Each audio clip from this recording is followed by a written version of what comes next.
Welcome to Wizards of the Tower. Roleplay. And in this episode, we're going to be talking Starfield, computer RPG.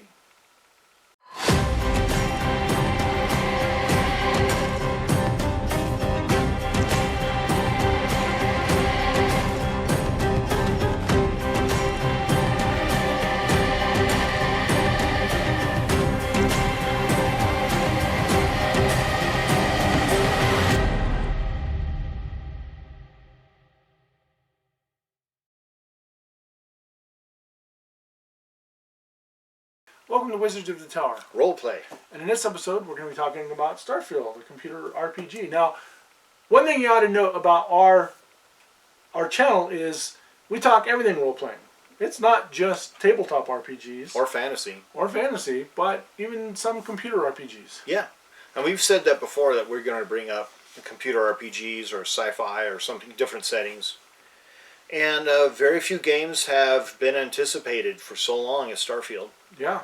It's huge. Bethesda is probably one of the key RPG game manufacturers out there. You know, They came out, they had their Elder Scrolls games, and then the Fallout games that they took over, and now Starfield, a whole new leap for what they're doing. It's different and new, but yet it still feels very familiar to those of us who've played the Bethesda games. Let me explain to you that my introduction to computer games came through my relationship with Delaney, who got me playing. It was Neverwinter Nights and Diablo were the first. We were the first. That's what we started. Dungeon Siege. Dungeon Siege, yes. And I played Morrowind. And Morrowind, of course, is open world, and I really got addicted to open world. And what really got me nailed in that was Fallout 3. Played Fallout 3 over and over and over again. I really got stuck with the Bethesda system, and I really liked it. It was very comfortable to me as a person. How do you feel about it? You know, I enjoy their games. They're totally different they're a total different take than what I grew up on. You know, because we talked about that in one of our previous episodes about the kind of the history and where things started. Yeah. You know, the isometric top down, even the stickman dungeon stuff. Yeah. It's a totally different take on this open world, and it's just gotten more in depth. And it's very similar. If you've played Skyrim or you played Fallout, it's still very much the same game in so many different ways. It's almost like a continuation of the same world. Yep. Now, it's been slightly over 10 years now that Skyrim's been out, and it's safe to say it's probably been one of the most beloved games that any company has ever produced. It's been endlessly modded, it's been manipulated, it's been changed. Released, re-released, re-released. The Skyrim Anniversary Edition, if you haven't played it, is fantastic. I am an enormous fan of Skyrim. Okay, I've gone through it now twice. I love it. I love the game. I love the gameplay. I love the engine. I love the imagery, the characters. I don't get 100% out of it, that some people do, but I get a great deal out of it. And that's kind of why we wanted to do a little talk about Starfield. What are people getting out of it? Yeah. Starfield, I think they've done a lot in the game. You know, when we first started playing it, we did the early, we paid a little bit more and got the early release of it. Yeah. And when I first started doing the ship combat, I almost felt like I was in a box. Like it really wasn't moving anywhere. It's like the ship was moving like this and not doing this or this or this. It just kind of felt boxy. But later on, when I started getting into an asteroid field and had to do a mission in the asteroid field, I started to realize that it wasn't true, that you weren't in this box. You could fly around the asteroids to get around and avoid the enemy. Yeah. Because when I looked at the enemy, they looked further away than the space station I had to go to. But they were actually, when you searched on them, you could see the distance, and you were closing faster on them than the space station. Yeah. And I determined I needed to avoid them. And so I flew around the asteroid, and that's when I realized that, hey, this is not a box. This is actually got some physics to it. Yeah. I kind of feel that way too, especially when you're flying around, different things, different obstacles in space. And the first time I tried to get to a star station, I overshot it, and I had to come back around. And I was able to make my ship do that. Come back around, and then speed up, and then slow down, and then finally dock with the space station. It was not easy. I've rammed into stuff before. Rammed into asteroids, space debris, other ships, because I can't control my ship. Which, if you think about, if you're, in space or any medium floating around, once you get started, it's hard to stop. Or once you stop, it's hard to get started again. That kind of thing. So I think in that, the game mechanics, they've done about as best as they possibly could to create a realistic scenario. Yeah. The ship even looks really good. I was watching an interview with an actual NASA aerospace engineer, and he was talking about how everything looks like it should nowadays. Yeah. How some of our new ships have like these command screens that have small little screens, and all the little buttons and everything just looks right, like everything's bolted together right. And, it just made sense to him.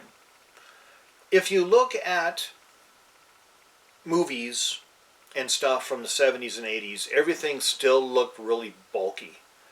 They almost looked like what you'd expect nuclear power plant controls would look like back then. Big, giant, bulky systems, old tube TVs flashing, everybody going, pulling levers and flicking switches and stuff. There's no touch screens.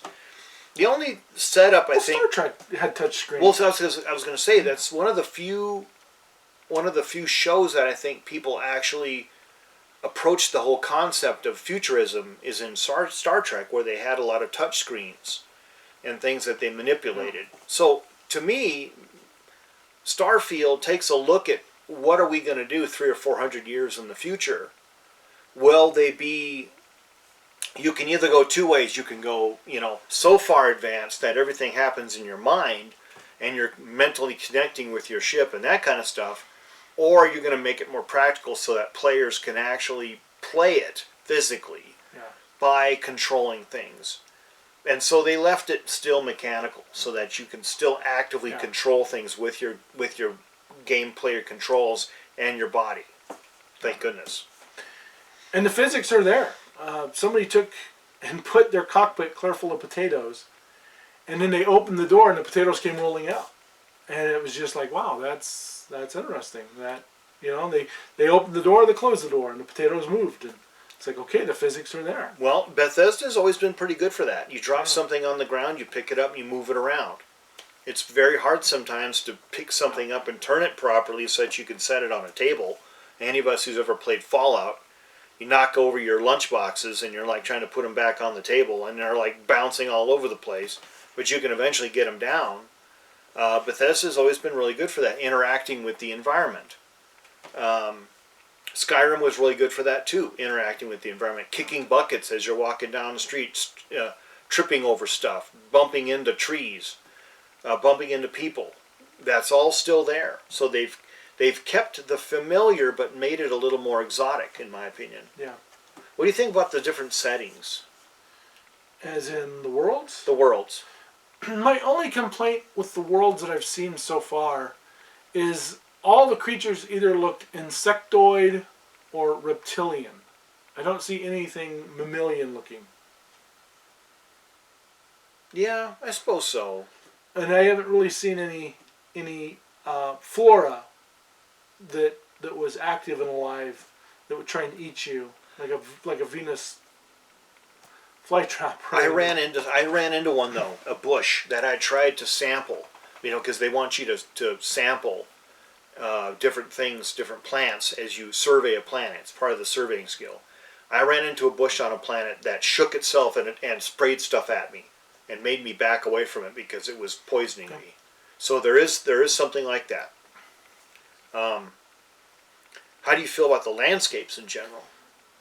The landscapes so far really cool because when I got to Mars, I'm like, wow, this looks like Mars. I feel Yeah. like I'm on Mars. Yeah.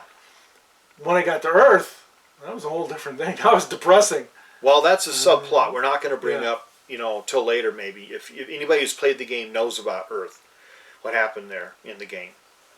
So I have to agree with you. When I was on Mars, I was fascinated. I just walk all over Mars and find cool stuff. I was on a planet where most of the planet's surface was chlorine, and you always had to watch because you were getting sick because it was like Chlorinated gas, it even was- though you're in your spacesuit. Well, Well, your spacesuit doesn't filter out everything. it was eating into my suit, and I was getting corrosive damage. But as I was walking on this planet, I'm like, I am walking on a planet that is covered in frozen solid chlorine, and I'm picking up chunks of rare metals. And it just hit me right then that this is probably the closest I'm ever going to get in my lifetime to doing anything like that. Now, one of the cool things about those games, the Skyrim, the Fallout, and more so now with Starfield, is they're really taking in the encumbrance. Yeah. Which in my games, my Pathfinder games, I like to push that in. I don't want characters carrying 50 million gold pieces and 10 swords and whatever else. Let's be realistic here. And they have that. So you're going to get overburdened, and pretty soon you're getting tired from running everywhere or moving everywhere and trying to fight in carrying too much. So you can't pick up everything you want. You have to learn to pick up what's valuable or what you need. Yeah, I mean, one thing that, there was hardcore mode in Skyrim and Fallout 4, where basically every single thing weighed. Caps weighed weight, food weight, ammo weighed, okay, and that's hardcore mode. In Starfield, ammo doesn't weigh anything, which is good, okay. I know a lot of people are like, I'd rather have it that way, but I'm glad it doesn't. In Skyrim, gold didn't weigh anything, okay? You'd carry 1 million gold with you wherever you went, but it never weighed anything. It was like you had this invisible bank somewhere that you could draw out of.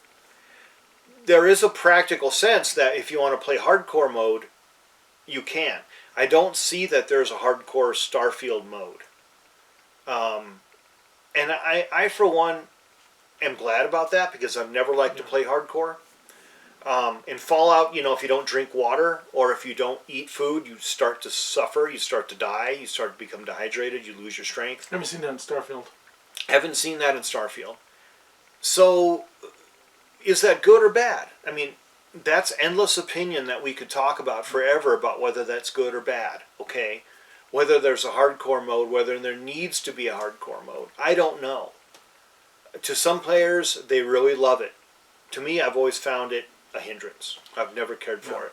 Now the skill tree in this one is quite fascinating because you have to take 2 in a particular skill to get to the next level in that tree, whether it's combat or social or whatever. You have to have 2 in your first one. Whether it's 1 and 1, then you can take the next one in the next level. Mm-hmm. But you have to have, be able to increase it. In that sense, it reminds me a lot more of the skill tree in Skyrim. Fallout had the same way where you would have the stars, where you would go, in weapons you'd have 1, 2, 3, and 4, and then you become Master Commando, that kind of thing.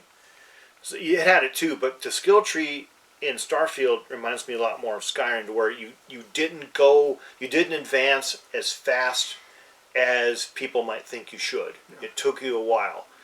That tells me that they're working toward this game being a very deep immersion game, that you're going to be in it a long time.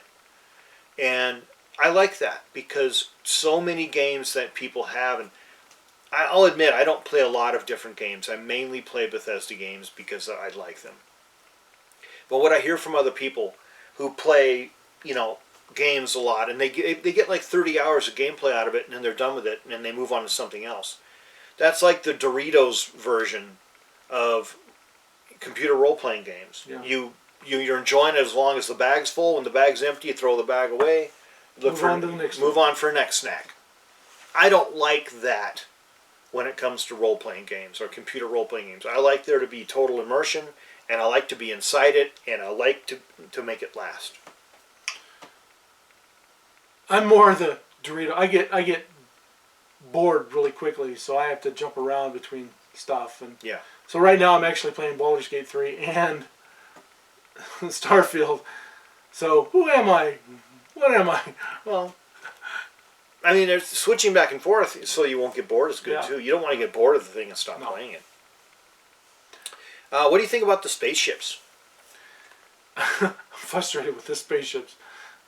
Spaceship design is, the first ship you have, the Frontier, is very basic. It can't carry very much. It's okay for fighting. It's not much for fighting. And there's a couple of early quests if you're doing the main quest for the artifact, that you've got to fight 4 pirate ships at one time and then 3 more pirate ships at another time. In the same planetary zone. Just a different planet.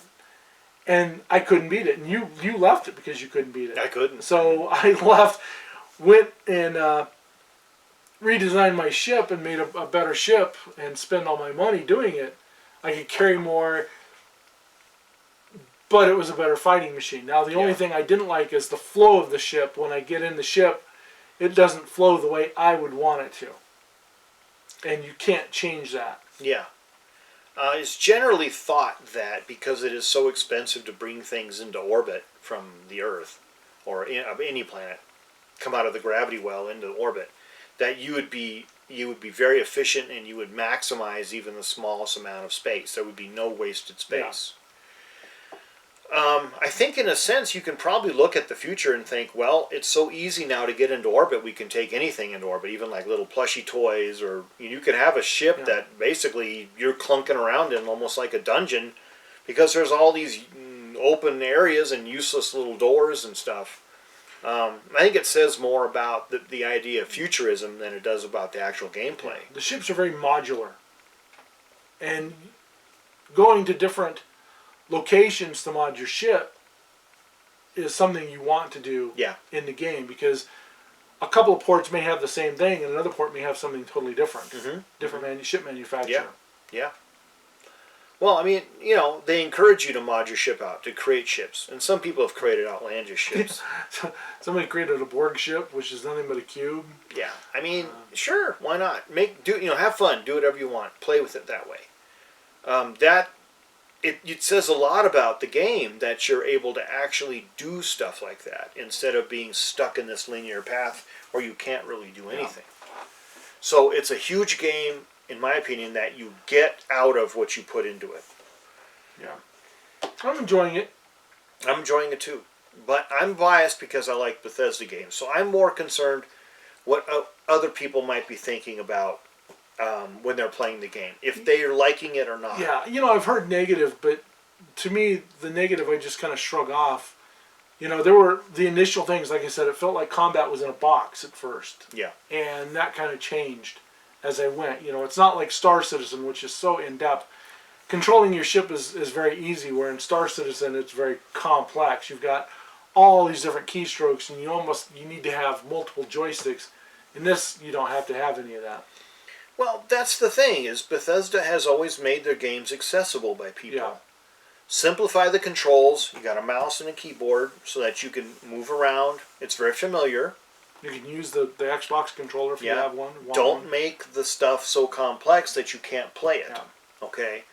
I was in a racing game one time that I got, and I played it. And the first part of the racing game was basically kind of combat oriented, where you had to get to the arena and race. And when I tried to race with my keyboard and mouse, I kept crashing constantly, and I realized that this game really was made to be played with a control system, not keyboard and mouse. You could play it with keyboard and mouse, but it didn't work. Well, I just stopped playing the game. As fun as it looked and nice as it looked, I just gave up. I'm just like, no, this is just, why? Yeah. Why should I do this? Yeah, whereas, you take something like a flight simulator, like, say, IL-2 or DCS, and you've got to have that controller. If you're trying to do it with mouse and keyboard, it's jerky and it just doesn't flow right. Well, yeah, but it's a flight simulator. Right. You should have a joystick. Right. Whereas Starfield is not a flight simulator. It's an RPG. It's an RPG. Well, we'd be interested to hear what people have to say. If you have any, Starfield. Yeah, if you've got something, if you like it, if you don't like it, if you're kind of in the middle of the road, what you like, what you don't like. I've had one person tell me that one of the things that they didn't like was they didn't like the music, because the music still seemed kind of like Fallout.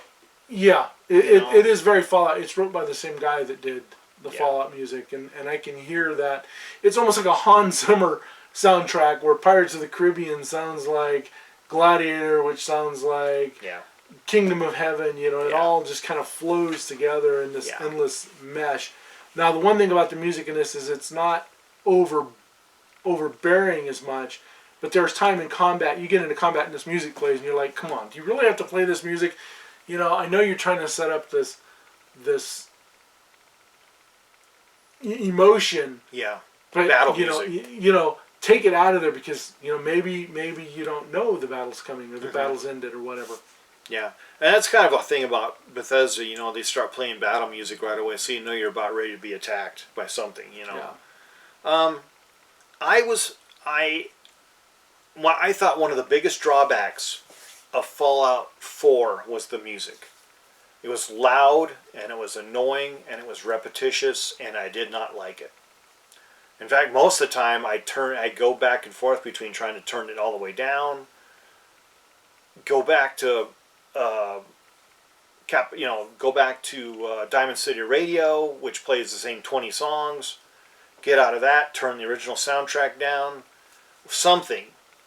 In Starfield, I thought we would have kind of more of a space music soundtrack, and I love space music. I love electronic compositions all the way back to Jean-Michel Jarre, John Carpenter, Vangelis, Tangerine Dream. I love space music. I thought we would have a little more original type of space music. Yeah. And what we ended up with is a little bit that's kind of nice, but most of it is just so vague and in the background. Well, and when you go to places and there's clubs and you have to go into the club and the club is playing this techno dance music, and if you're not a fan of techno dance music, it just kind of annoys you, and you got to sit there and like, oh man, turn this off. In fact, it's kind of funny because one of the places I visited, I was with an NPC, and they were commenting how the music annoyed them, and I'm like, God, I love this character. Yeah, that's pretty cool. I mean, if you go to clubs, and I don't go to clubs much, but I've been to a few, you go in there and it's like, you know, it's to set up the hypnotic trance, so people are taking a bunch of ecstasy. Aurora. Yeah, in there it's Aurora, but in the game, you know, it's Aurora, but in real life it'd be X or something like that, and they just be kind of like, you know, just kind of zombieing out. So, I mean, I guess the game gets that right. But on the other hand, I just wish that they had come up with something better when it came to music. Because think about it. The music for Skyrim, now that game would not be half as good if it did not have the fantastic music By Jeremy Soule. By Jeremy Soule that it did. And I think it would have befitted Bethesda to hire a really amazing space music or electronic music composer. Not so much the people who did the work on Fallout, but a new one, because it's, you know, a new game. You know who would have been good? Arne Luke Hansen. Whoever, somebody who could really, you know, spruce up the game so that the soundtrack would be so good it would be almost as popular as the game itself. Yeah. That's my one giant criticism. I got a bunch of little ones, but of course I'm still playing the game, so it can't be that big. Yeah, I think we're like 16, 17, 18th level, something like that, 19th level. Just starting to, you know, we haven't dumped in a ton of time because real life. Yeah, as other things, so yeah. We don't want to get too far into it. We'll bring it up again periodically as we go down through the game. But we're just interested in what people have to say about it, whether you like it or not. Yeah, what do you think? Yeah. So anyway, I think we're going to end this episode of Wizards of the Tower. Roleplay. May all your adventures be epic. And keep on rolling. Don't forget to like, share, subscribe, spread the word, and leave your comments about Starfield if you're playing, or some other RPG that you're looking forward to or are playing. I'd like to hear what you've got to say. Mm-hmm. So anyway, thanks folks. Thank you.